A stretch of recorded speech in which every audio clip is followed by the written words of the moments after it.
And for those of you that have heard it, you can sing along. You guys will catch on quick.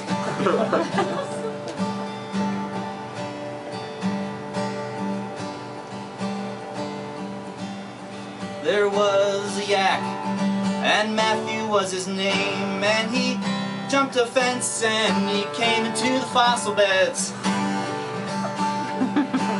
There were some milk, they were grazing in the grass, and they became friends with Matthew the yak.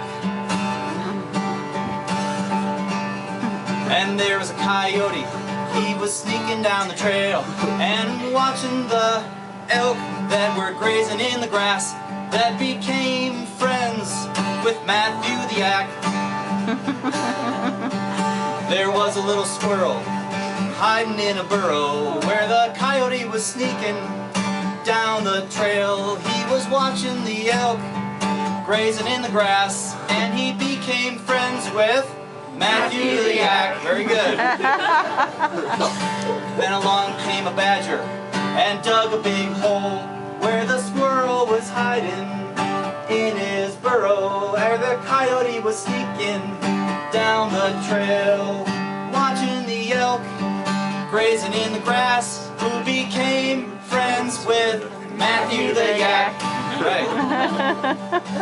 Then along came the paleontologist and studied all the rocks that came from the hole that was dug by the badger, where the squirrel was hiding in his burrow, where the coyote was sneaking down the trail, watching the elk grazing in the grass, who became friends with Matthew the yak.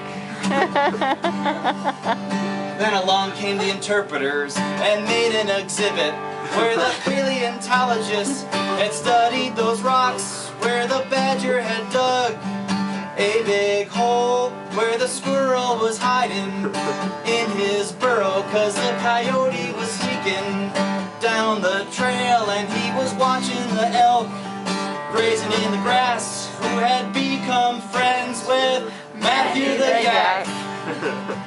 Then along came the cowboy with a big red bucket full of seed, and he said, "Matt, your fun's over, it's time to come with me."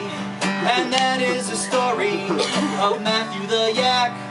We sure will miss you, but please don't come back.